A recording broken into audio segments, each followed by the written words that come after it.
वज़ीर ज़राअत एस निरंजन रेड्डी ने कहा कि तेलंगाना कपास की मियारी पैदावार में मुल्क में पहले नंबर पर है। कपास मुल्क की दूसरी बड़ी फसल है। रियासती वज़ीर निरंजन रेड्डी कपास और बारिश में नमी की वजह से फसलों के नुकसान पर अरकान के सवालात का जवाब दे रहे थे। उन्होंने कहा कि रियासत में इस बार कपास की खरीदारी का हदफ 33.20 लाख मैट्रिक टन है।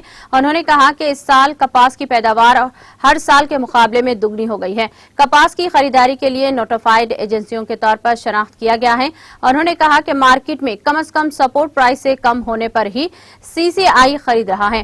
उन्होंने कहा कि किसानों को सब्सिडी पर तरफलाइंस दी गई है। उन्होंने कहा कि कोरोना के दौरान जेनिंग मिलों पर बिजली के जुर्माने का मामला जेर गौर है। जेनिंग मिलों पर किए जाने वाले धावों से किसानों को कोई नुकसान नहीं होगा। ఇంతకుముందు మనవి చేసినట్లే పత్తికి ఈసారి కనీస మద్దతు ధర 6,025 రూపాయలుగా ప్రకటించడం జరిగింది అధ్యక్ష సిసిఐ. అయితే అదృష్టవశాత్తు అధ్యక్ష కరోనా సమయం తర్వాత దేశంలో ఉండేటువంటి పత్తి నిల్వలన్నీ కూడా అంతర్జాతీయ మార్కెట్లోకి అవి వెళ్ళిన తర్వాత మన భారత పత్తికి చాలా డిమాండ్ ఉంది. అందులో తెలంగాణ పత్తికి గతం నుంచి కూడా ముఖ్యమంత్రి గారు పలు సందర్భాల్లో ప్రస్తావించడం జరిగింది. విపరీతమైన డిమాండ్ ఉంది అంతర్జాతీయ విపణిలో. భారత పత్తిని అమ్మేటప్పుడు తెలంగాణ పత్తిని ముందు పెట్టి అమ్ముకునేటువంటి పరిస్థితి అలా భారతదేశానికి ఉంది అధ్యక్ష. క్వాలిటీ రీత్యా ఇది ఈ రాష్ట్రంలో ఉత్పత్తి అయ్యేటువంటి పత్తి యొక్క నాణ్యత ప్రమాణాల రీత్యా ఆ పత్తికి ఉండేటువంటి పరిస్థితి అది. కాబట్టి ఓవరాల్గానే భారతదేశం నుంచి విదేశాలకు ఎగుమతి అయ్యేటువంటి పత్తి అంతా కూడా దేశం నుంచి మొత్తం వెళ్ళిపోయింది. ఇప్పుడు దేశంలో ఖాళీ ఉంది. కాబట్టి ఇప్పుడు పత్తికి డిమాండ్ పెరిగింది అధ్యక్ష. అందుకే ఈ స్థితిని అంచనా వేసే గత సంవత్సరం వానాకాలం మనం ప్రారంభించే కంటే ముందే గత సంవత్సరం ముఖ్యమంత్రి గారు వ్యవసాయ శాఖకు ఆదేశాలు ఇచ్చి రాష్ట్ర రైతాంగానికి కూడా పిలుపునిచ్చి తెలంగాణలో వీలైనంత విస్తారంగా పత్తిని పండియాల రైతులు డిమాండ్ ఉంటుంది భవిష్యత్తులో చెప్పడం జరిగింది అధ్యక్ష. దురదృష్టవశాత్తు మనం ఆశించినంతగా ఈసారి రాలే అధ్యక్ష. వచ్చింది, బట్ మనం ఆశించినంత పరిమాణంలో రాలే. మనం 65-70 లక్షల ఎకరాలకు తీసుకుపోవాలని ఆశించాం. వ్యవసాయ శాఖను కూడా సన్నద్ధం చేశాం. కానీ రెండు కారణాల చేత మనం అనుకుంటున్నాం, మనకి ఇప్పటికి వచ్చినటువంటి సమాచారాన్ని బట్టి వర్షాలు ఈసారి కొంత ఆలస్యంగా రావడం కారణంగా పత్తి వేసేటువంటి రైతాంగం కొంత తగ్గినరు. దాదాపు 7-8 లక్షల ఎకరాల్లో తగ్గిపోయింది. దాంతోపాటు రెండో బలమైన కారణం వర్షాలు బాగా వచ్చి కాళేశ్వరం కూడా పుష్కలంగా, ఇతర ప్రాజెక్టులు కూడా పుష్కలంగా నీళ్ళు వచ్చిన తర్వాత ఎక్కువ మంది రైతులు వరికి వానాకాలంలో మలినారు. ఈ రెండు కారణాల చేత మనం ఆశించినటువంటి దానికంటే తక్కువ పరిమాణంలో పత్తి వచ్చింది అధ్యక్ష. 46 లక్షల పైచిలకి ఎకరాలు వచ్చింది అధ్యక్ష. 46,25,000 వచ్చింది అధ్యక్ష. కానీ మనం ఆశించింది 65-70 లక్షల ఎకరాలకు ఆశించినాం.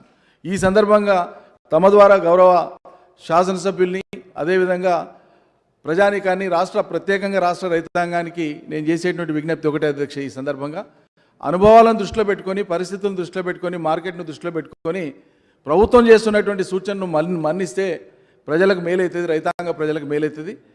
కనీస మద్దతు ధర 6,025 రూపాయలు ఉంటే ఈరోజు వరంగల్ మార్కెట్లో ఈ ఉదయం కోట్ అయినటువంటి ధర అధ్యక్ష 7,235 రూపాయలు అధ్యక్ష.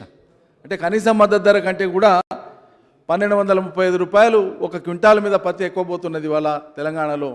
కాబట్టి భవిష్యత్తులో కూడా తెలంగాణ రాష్ట్రంలో అత్యధిక మోతాదులో పత్తి వేసుకోవడానికి అవకాశాలు ఉన్నాయి, డిమాండ్ ఉంది, మన నేలలు పండుతాయి, మనకు చాలా ఉపయోగపడుతుంది. దాని మీద మనం అందరం దృష్టి పెట్టాల్సినటువంటి అవసరం ఉంది అధ్యక్ష. భవిష్యత్తులో వీలైతే 1 కోటి ఎకరాల దాకా కూడా మనం తెలంగాణలో పత్తిని తీసుకొని పోయినా సరే రైతాంగానికి కనీస మద్దతు ధర కంటే పైనే ధర వస్తుంది.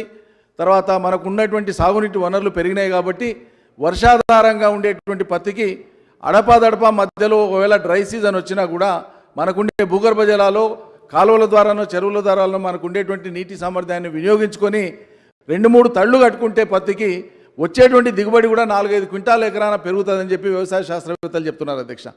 గత అనుభవంలో కూడా కొంతమంది రైతులు నీళ్లు కట్టుకుంటే మధ్యలో అద్భుతంగా పత్తి వచ్చింది.